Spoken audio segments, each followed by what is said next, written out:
contribution, about the values that those projects, that are important to the success of those projects, and any comments you have on security. Ashley. British prison over a quarter of a century, which is quite extraordinary, of the National College of Art and Design in the high security prison, the highest security prison in our state.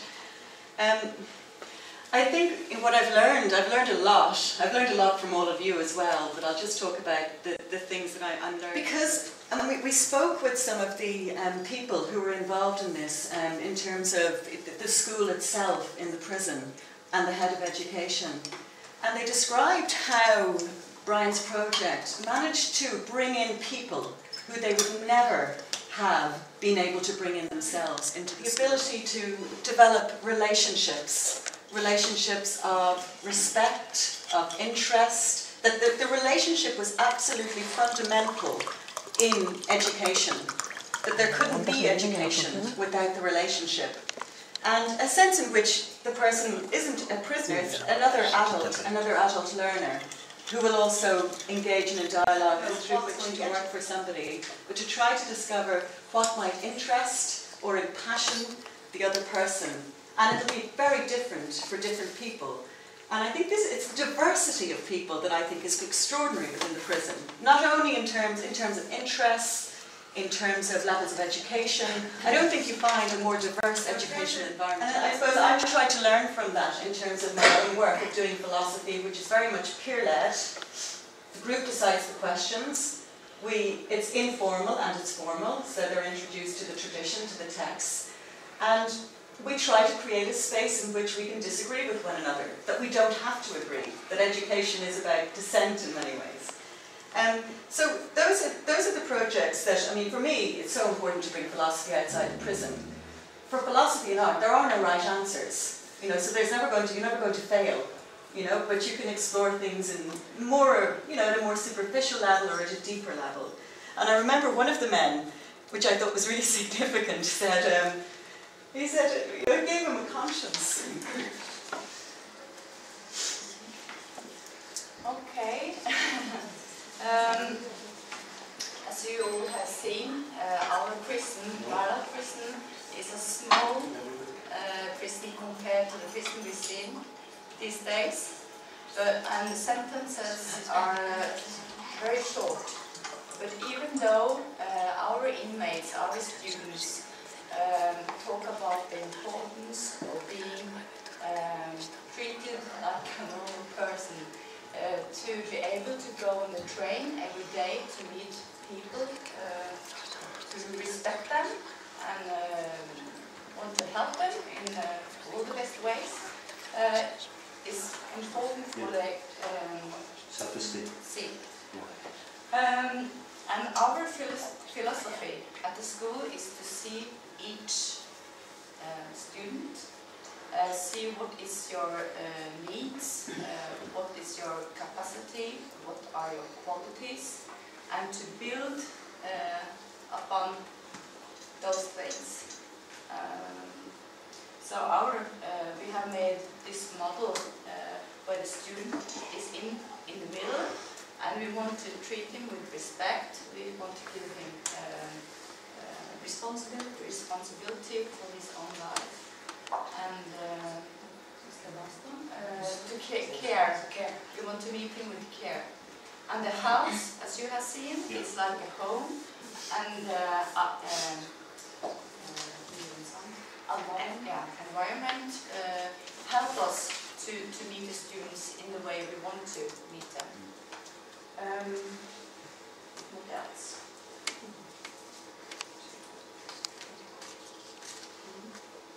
Even though the sentences are short in the Vardag prison, I think we start something in some of the persons that come to our school, because more of them comes back after they have done their time in prison. They come back, they ask us to come and study, and of course we can. So some of them come back even after 5 or 10 or more years. So we start something, our process. Yeah. And also, I think maybe the most important thing is that we make them feel like they want to educate, to explore themselves, to learn to know themselves as a human being, and that you build the self-esteem in the person, so they can know that I can do something.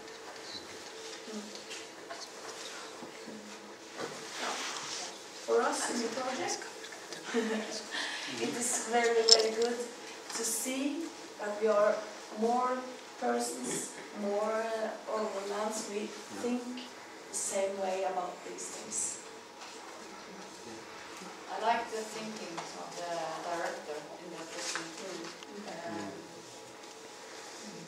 It's familiar to our way of thinking. Yeah.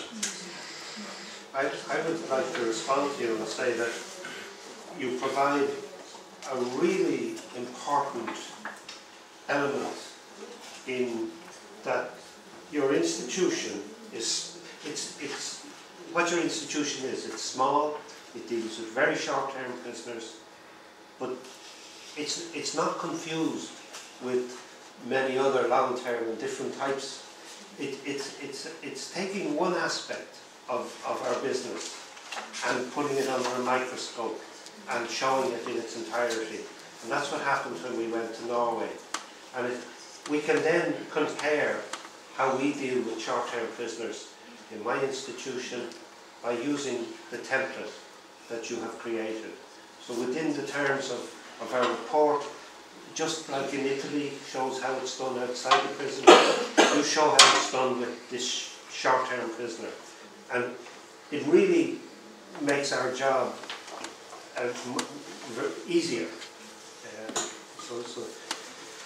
I just wanted to say that to you, that I will be annoying you for bits and pieces in the next 2 months and in relation to that. We look for the small steps, yeah. Not the big exams. Yeah. And thank you. Our next contributor, I think, begins with a P and is Portugal. 2 P's. We have 2 P's. And I have the Miguel, my translator. I tried very hard. But both, I think we can speak. At this stage, yes. I think so. As you know, I work in a prison with 2 regimes. Sorry about my English, but I try to... it's fine, yes. It's fine. Open regime and closed regime. We have about 600 inmates. And when I begin in this project, I think in 2 activities to do inside the prison. Music and art, plastic arts. Yeah. So, because Miguel is between us, we choose the music band. So, we have a group that Miguel, as you saw in Portugal, Miguel have a good relationship with that group. And we work with them, and we believe that because sometimes we have no teacher to do that work, the inmates teach each other, and we believe that it can be possible. But we have, during this project, we have a big problem in my prison. Because last year, in October, we have I don't know the name, but a revolution inside the prison. A riot. I don't know the name. A riot. Yeah, The violence? Riot. Revolta. Yeah. Yes. Yeah. It's a big problem because the security must separate the inmates. So the band, the group of the music was finished because they cannot stay together. We lose our work. Mm. So for me it's a disaster. yes. Yes. But we have no the same way to see that problem inside the prison. Mm. You understand? Yeah. So we try to begin that work, but it's not easy. Yeah. You understand? Yeah.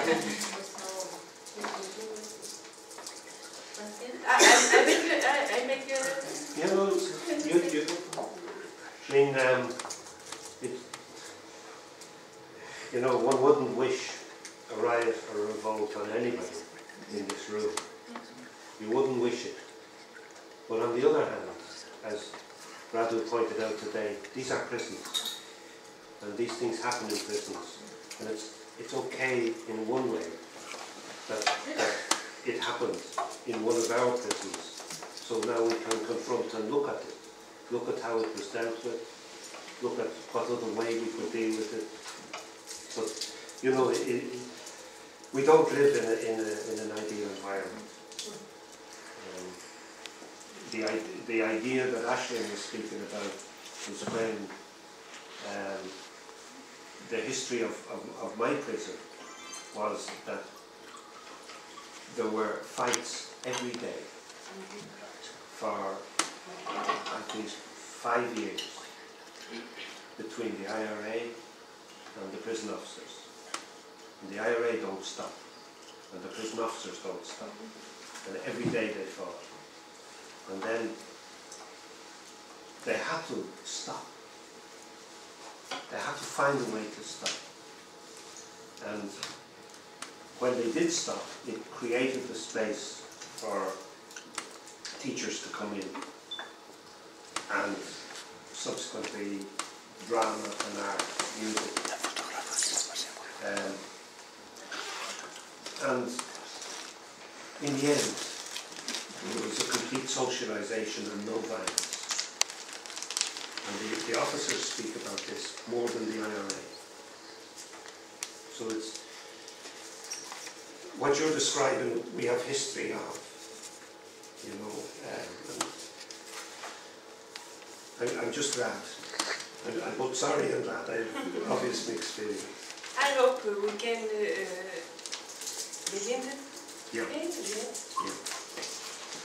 Anna. She used to now in prison for preventives, so there are lots of persons coming in and out every day.